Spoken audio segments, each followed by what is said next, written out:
PhonePe টাকাটা কোন save করে দেন কেন দিছে কেন আমরা কথা ঠিক কথা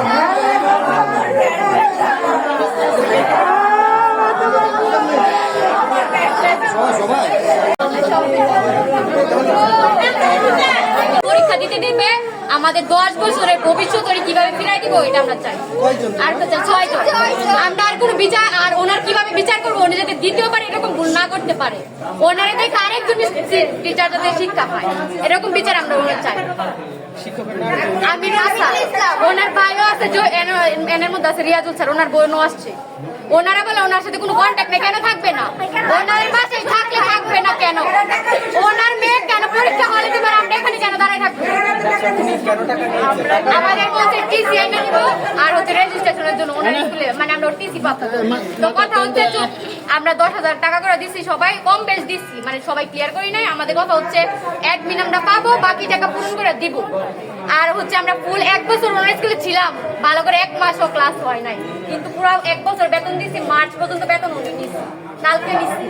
নিয়ে বলছে যে ওনারা আমাদেরকে মানে তো আমরা সকাল 8টা থেকে আর 2টা পর্যন্ত ওনাদের বাসায় কোনো খবর নাই আবার সকাল আজকে ভোর থেকে এই যে পর্যন্ত আমাদের কোনো খবর নাই ওনার মেয়ে পরীক্ষা হলে আমরা কেন এখানে থাকবো আমাদের 10 বছরের স্বাধীনতা ফিরাই দিব আমরা আর কিছু চাই না টাকাও চাই না আর ওনার গান করে চাই না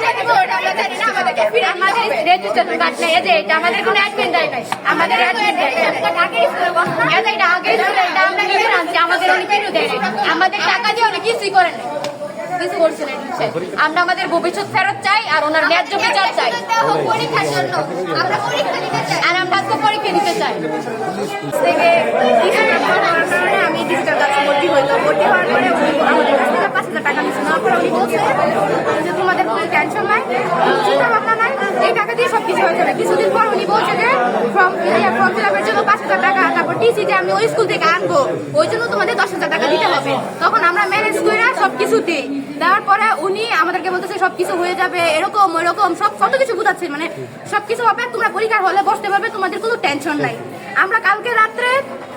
সকাল 8টা থেকে না খাইয়া না কোনো কিছু করে সারা দুনিয়া ঘুরে সবকিছু ঠিকঠাক করে কাগজপত্র যেখান থেকে হোক আমরা বের করে যত নাম্বার আছে সবকিছু বের করে আমরা ওনাকে দিতেছি উনি রাত্রে 12টা পর্যন্ত 1টা পর্যন্ত আমরা ওনার সাথে কথা বলছি তারপর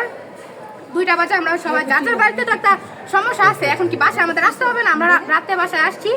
আসার পরে আজকে আবার ভোরে যখন ফজরের নামাজের পর সবাই গেলাম যার পর ওনার সাথে ওনাকে কল দিতেছি উনি ফোন উঠাচ্ছে না তখন সকাল মানে যখন 7টা 8টা বাজে তখন ওনাকে কল দিচ্ছি তখন ওনার ফোন বন্ধ এই যে বন্ধ এখনো বন্ধ কিন্তু ওনার মেয়ে তো ঠিকই পরীক্ষা দিতেছে ওরা যদি পরীক্ষা দিতে পারে আমরা কেন পরীক্ষা দিতে পারবো না আমাদের কি কোথায় হাসনাবাদ বালিয়াকান্দি স্কুল যে ওইটাতে সবাই কি একই স্কুলের শিক্ষার্থী শাড়িপাড়া স্কুলে না আমি শুধু শাড়িপাড়া গার্লসের ওরা সবাই ব্রাহ্মণী গার্লসের আর তোমরা পরীক্ষা দিতে এসে ব্রাহ্মণী ডিজিটাল গাছ থেকে আমরা পরীক্ষা দিতে যাচ্ছিলাম 6 জন তাহলে 6 জনের কাছে কত টাকা করে নিল সবার কাছ থেকে 15,000 টাকা করে নিচ্ছে আমরা 25,000 টাকা দিচ্ছি ঠিক আছে আপনার নামটা কি আমার নাম হচ্ছে তৈয়বা জাহান নব আপনি কি অভিভাবক একটু বলি আপনার সাথে কাটো